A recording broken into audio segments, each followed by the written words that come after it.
Hər kəsə salam dostlar, mən Ceyhun İsmailov. Bu gün mən sizə Present Perfect mövzusunu izah edəcəm. Video iki mərhələdən ibarət olacaq. Birinci, Present Perfect-in necə işləndiyini başda izah edəcəm. Daha sonra isə Present Perfect hansı anlarda işlənir. Çox adam burada çaşır. Present Perfect-in hansı situasiyalarda işləndiyini tam başa düşə bilmir. Ona görə 7 hissəyə bölmüşəm. Mən 7 funksiyadan, 7 andan danışacağam ki, bu anların hamısında Present Perfect işlənir. Ondan əvvəl isə birinci işlənmə funksiyasını daha doğrusu birinci necə işlənir, bunu göstərəcəm. İlk olaraq qısa Present Perfect nədir, bunu deyim. Yəni, keçmişdə bir hadisə baş veribsə və o hadisənin indi ilə bir əlaqəsi varsa, bu zaman Present Perfect işlənir. Bunu daha ətraflı ikinci mərhələdə izah edəcəm. Birinci, Present Perfect necə işlənir, gəlin buna baxaq. Have-has köməkçi feilləri işlənir və bunun have-has köməkçi feilinin üstünə participle to, yəni ki, feilin üçüncü forması gəlir. Məsələn, belə bir cümlə deyim. I have worked. Yəni, bu şəkildə işlənir. Birinci mübtəda gəldi, daha sonra have köməkçi feili və worked feilin üçüncü forması. Ya da belə bir cümlə deyim ki, he has written. Burada he mübtəda, has köməkçi feil, written isə feilin üçüncü forması. Burada indi fikirləşə bilərsiniz ki, have ilə has hansı anlarda işlənir. Yəni, belə izah edeyim ki, bütün cəm mübtədaların hamısında və I şəxs əvəzliyində have işlənir. Digərlərinin hamısında isə, tək isimlərdə isə has işlənir. Yəni, belə bir bayaq dediyim cümlədə, məsəl üçün, I have worked. Burada I-nin yerinə mən they də deyə bilərəm. Onlar işlədi. Niyə cəmdədir? Yəni, bütün cəm mübtədaları və I-da have işlənir. Və yaxud dediyim digər cümlədə isə he has written. Burada gördüyünüz kimi he təkdədir, buna görə has işləndi. He-nin yerinə bir insan adı deyə bilərəm.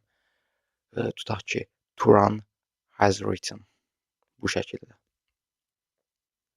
Ümid edirəm, nəqli cümlədə necə işlənir, bunu tam şəkildə anladınız, təsdiq cümlədə, İndi isə keçək bunun inkar və sual formalarına. Bunlar da çox asandır əslində. Sual forması belə düzəlir ki, have-has əvvələ keçir, sonra mübtəda gəlir, daha sonra isə feil gəlir, verb 3 gəlir. Yəni, bayaq dediyimiz cümlələri indi bunun üzərində göstərim. Məsəl üçün, I have worked dedim. Bu sualda necə düzəldi? Have I worked şəklində və he has written isə necə düzəlir? Has he written şəklində. Sualın indi dediyim inkar da əslində çox asandır. Have ilə verb 3-ün arasına, yəni have-has ilə verb 3-ün arasına not istəyəcəyi əlavə olunur. I have not worked. He has not written. Bu şəkildə. Yəni, present perfect-in necə düzəlməsi əslində çox rahatdır. Burada çətin olan məsələ hansı anlarda işlənir budur. İndi mən bunu 7 mərhələyə bölmüşəm və aydın şəkildə sizə izah edəcəm. Birinci işlənmə situasiyası belədir ki, bir şey keçmişdə baş verib və hələ də davam edirsə, bu zaman present perfect işlənir. Məsəl üçün, belə bir cümlə deyim ki, I have worked in this agency for 20 years. Tutaq ki, mən bu şirkətdə, bu yerdə 20 ildir ki, artıq işləyirəm. Hələ də davam edir və bu zaman present perfect işlənir. Və yaxud da belə bir cümlə deyim ki, I have been married for 5 years. Burada da keçmişdə baş verib hadisə və hələ də bir növ davam edir əslində və bu zaman present perfect işlənir. İkinci işlənmə funksiyası isə keçmişdə baş vermiş, bir növ bizim təcrübələrimizi deyəndə bu zaman present perfect işlədirik. Məsəl üçün, mən deyirəm ki, mən Parisə getmişəm. Bu da əslində bir təcrübə sayılır.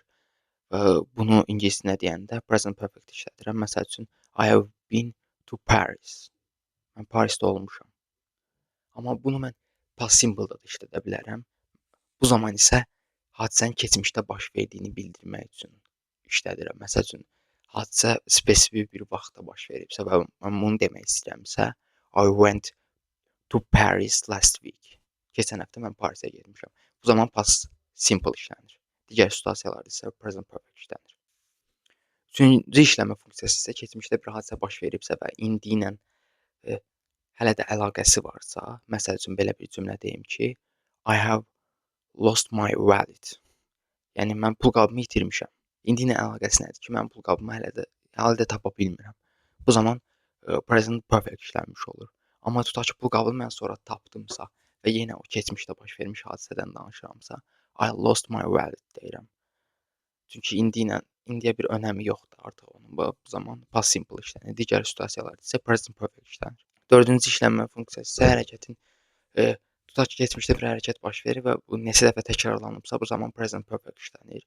Məsəl üçün mən deyirəm ki, I have seen this movie 5 times. Mən bu filmə 5 dəfə baxmışam. Bu zaman present perfect işləndi. Ya da belə bir cümlə deyim ki, she has answered this question 5 times. O eyni sualı, bu sualı 5 dəfə təzədən yəni cavab verdi. Bu zaman present perfect işlənir.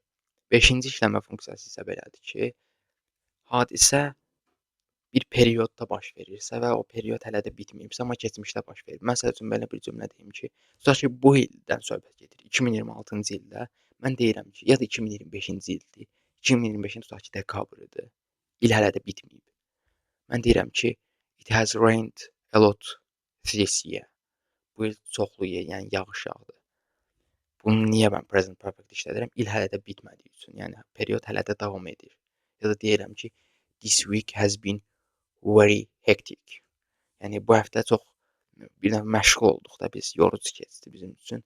Amma bunu mən əgər tutaq ki, 6-cı gün deyirəmsə, şənbə günü deyirəmsə, həftə hələ də bitməyibsə, bu həftədən danışıramsa, present perfect işlənir.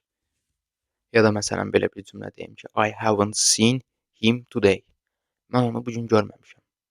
Nəyə görə present perfect işlətdim? Yəni gün hələ də bitməyib də, yəni mən onu hələ də görmə şansım var. 5-ci işlənmə funksiyası isə belə idi.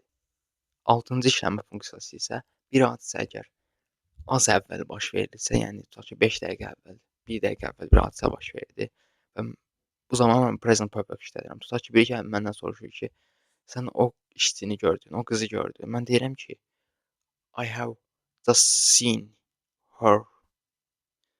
Yəni mən onu indicə gördüm elə. Ya da deyirəm ki, he has just left. O indicə tərk elədi buranı. Yəni hadisə çox yaxın anda baş verdi və bu zaman present perfect işlənir. Və gəldik son işləmə funksiyasına. 7-ci işləmə funksiyası isə belədir ki, tutaq ki, mən bir şey etmək istəyirəmsə, onu hələ də etməmişəmsə, bu zaman da present perfect işlədirəm. Məsəl üçün deyirəm ki, I haven't taken a video for YouTube today. Bu gün hələ də YouTube videosu çəkməmişəm. Yəni hələ də etməmişəmsə, bu zaman present perfect işlənir. Ya da ki, mən deyirəm ki, I haven't done it yet. Gördünüz?